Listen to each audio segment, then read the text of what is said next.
Hey y'all, it's your girl Destinnee with the Blinded Truth podcast, Truth Shot, and I got another one for you today. Let's get one thing straight. You are not broken. You're just unfinished in places you've been taught to hide. I'm gonna let that sit with you for a little bit. And today, we're going there, okay? Yeah, we are. The parts of you avoid, the parts you shrink, the parts you silence so other people can feel comfortable. Because somewhere along the way, you learned that being loved meant being edited. So, stay with me. So, you started cutting pieces of yourself off, not physically, but emotionally, and probably mentally, spiritually. You learn how to show up as the version you that gets accepted, not the version of you that's real.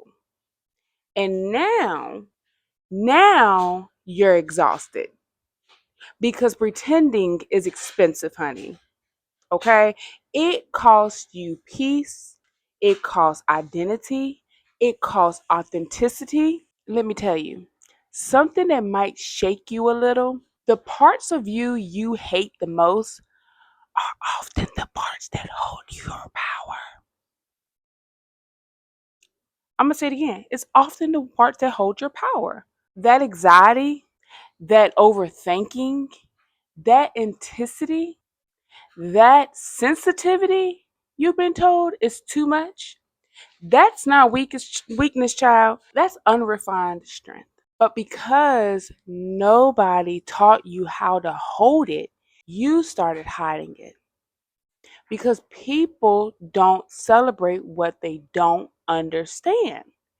And instead of learning yourself, you abandon yourself. This is speaking so deep to me. All right, let's continue to talk about it. Stay with me, okay? Let's talk about the version of you that shows up in survival mode. That one who over explains, the one who people pleases, the one who shuts down instead of speaking up, the one who says, I'm fine, when everything inside of you is screaming, I'm not. You think that version of you is the problem, but it's not.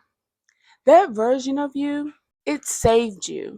Yeah, it saved you. That version of you was built in environments where being your full self wasn't safe. So you adapted, like we always do. You learned how to read the room. You learned how to stay small. You learned how to survive. And now you're mad at yourself for surviving the only way you knew how. You don't get to do that. I mean, you can, but we're not doing that anymore. Okay? You don't heal by hating the version of you that kept you alive. You heal by understanding her or him, by thanking them, by evolving them. Because healing isn't becoming someone new. Healing is returning to who you were before the world told you who to be. Let's get a little bit deeper, okay? Because some of you aren't afraid of failure. You're afraid of being seen. I said it. I said it. Seen in your truth, seen in your flaws, seen in your contradictions. Because what if they don't accept you? What if they walk away? What if loving you comes with conditions? So now let me ask you something. What's more dangerous, right? Being rejected by others or abandoning yourself? Because every time you silence your voice to keep the peace, every time you shrink yourself to fit into spaces you've outgrown, every time you pretend you're okay when you're not, you're choosing to abandon. You're choosing abandonment. You self abandonment.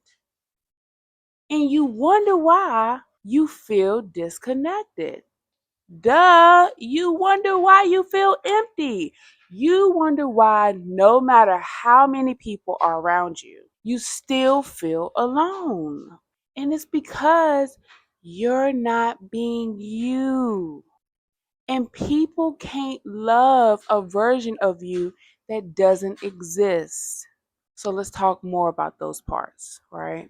The messy parts, the angry parts, the jealous parts, the insecure parts, the parts you judge, the parts you try to bury, the parts you pray nobody ever sees. What if I told you those parts are not your enemy? They're messengers. Oh my gosh. Your anger isn't telling you something crossed your boundaries. Your jealousy, it's revealing what you truly desire. And your insecurities, it's pointing to wounds that you need attention, not rejection. But instead of listening, you shame them, you suppress them, you pretend they're not there.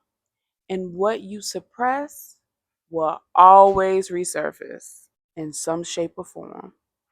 So here's the shift. Instead of asking, how do I get rid of this part of me? Start asking, what is this part of me trying to teach me? That's where the growth is. That's where the transformation happens, because you can't heal what you won't acknowledge, and you can't love what you refuse to see, and you definitely can't become whole by rejecting pieces of yourself. Wholeness is not perfection. Wholeness is integration. Okay? It's learning how to sit with yourself without trying to fix yourself. It's learning how to hold your truth without apologizing for it. It's learning how to say, this is me, not perfect, not polished, but real. And real is powerful. Let me challenge you. What part of you are you still hiding? Is it your voice, your story, your past, your emotions, your truth? What is it? And who taught you that part of you wasn't worthy of love? Because I promise you, that belief didn't start with you. It was learned, conditioned, passed down, and we sometimes don't recognize it. That a lot of stuff is passed down. And what is learned can be unlearned. But you've got to be willing to meet yourself where you are, not where you think you should be.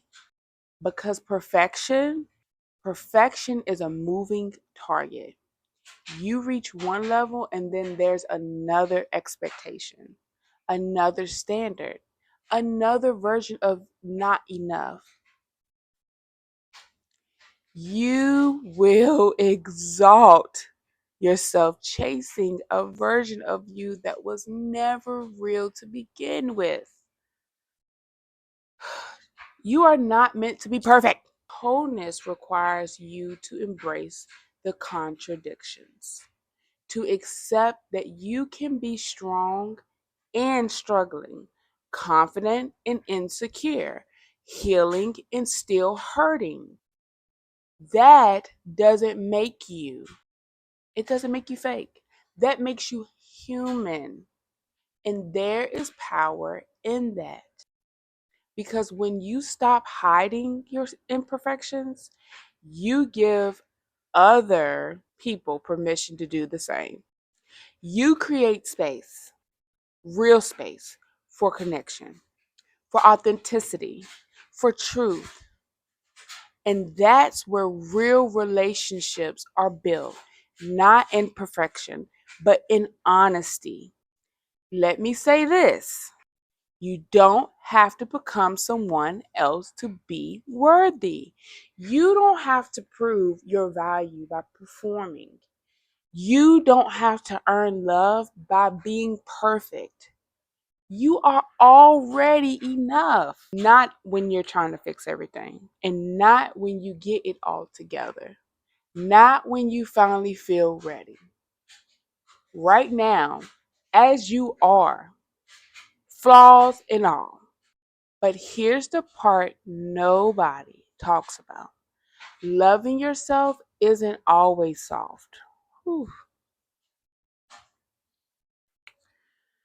Sometimes it looks like accountability. Sometimes it looks like discipline. And sometimes it looks like facing parts of yourself you'd rather avoid. It's ghetto. Loving yourself is ghetto. But it's worth it, because loving yourself doesn't mean letting yourself stay stuck. It means being honest enough to grow. It means saying, I accept myself and I'm committed to becoming better. That's real self love.